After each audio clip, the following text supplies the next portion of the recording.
Man quotidienne d'aujourd'hui, 29 mai 2023. Thème: une époque prospère. Une époque prospère. Prions, Père, nous te remercions, nous te glorifions aujourd'hui pour cette époque que tu nous as donnée. Nous rendons grâce, nous te bénissons. Seigneur, aide-nous à écouter ta parole comme tu le veux aujourd'hui. Et aide-nous, Seigneur, à le mettre en pratique. Qu'à la fin, Seigneur, ton nom sera glorifié. Merci, Seigneur, car tu nous as exaucés. Au nom précieux de Jésus, nous avons prié. Amen. Une époque prospère. Une époque prospère. Deuxième Chronique, chapitre 17, à partir du verset 1 jusqu'au verset 11. Deuxième Chronique, à partir du verset 1. Josaphat, son fils, régna à sa place. Il fortifia contre Israël et mit dans des troupes dans toutes les villes fortes de Juda, des garnisons dans le pays de Juda et dans les villes d'Éphraïm, dont Asa son père était emparé.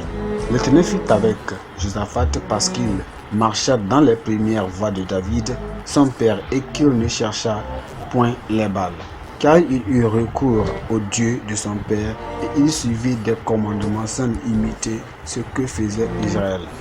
L'Éternel a fermé la royauté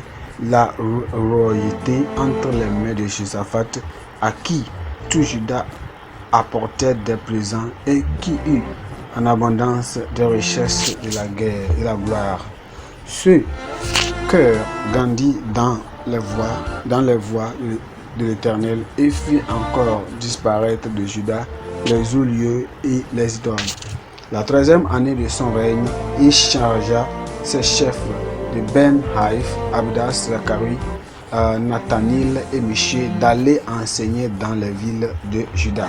Il envoya avec eux les Lévites, Shemaja, Nathania, Zebadia, Asahel, Shemiramoth, Jonathan, Adonijah, Tobijah et Tob, Adonijah, Lévites et sacrificateurs, Elishama et Joram. Ils enseignèrent dans Juda, ayant avec eux le livre de la loi de l'Éternel. Ils parcoururent toutes les villes de Juda et ils enseignaient parmi le peuple.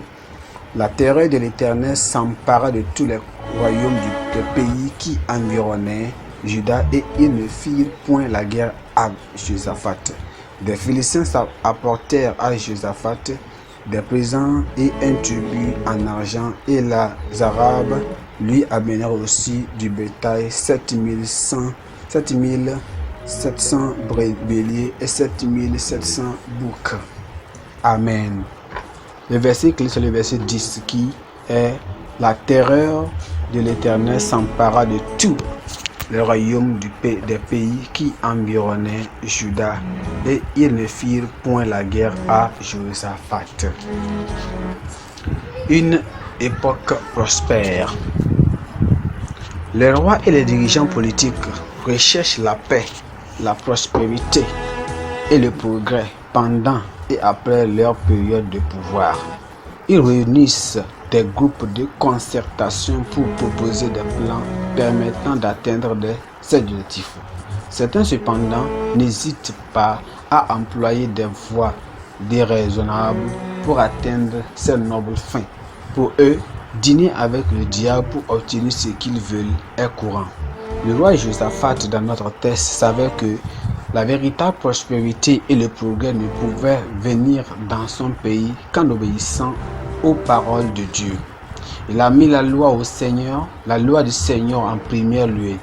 Il envoya des enseignants de la parole de Dieu et des prêtres dans tout le pays de Juda pour faire comprendre aux citoyens qu'ils voulaient jouir s'ils voulaient jouir d'une paix et d'une joie authentique, ils devraient honorer sa parole et détester l'idolâtrie.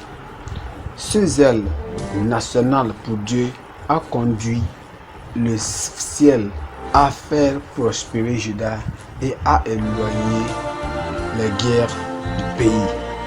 Notre monde souffrant jouira de la bénédiction, de la prospérité, de la paix, si seulement nous apprenons du roi Josaphat qui a abandonné l'idolâtrie et qui a pris la décision de ramener son peuple au vrai Dieu.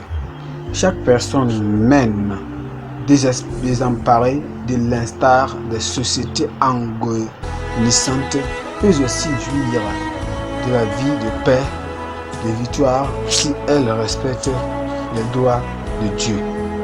Mais beaucoup adoptent les enseignements qui ne peuvent pas leur offrir la joie, la paix dont ils ont besoin.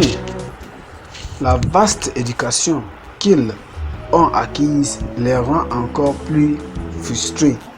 Nous devons leur présenter Jésus, le seul qui donne la paix, pas comme le monde le la donne. L'absence de Jésus dans leur vie de quelqu'un vraiment apporte le chaos et la pauvreté. Pensée du jour. Mettre Dieu dans notre équation attire le soutien divin.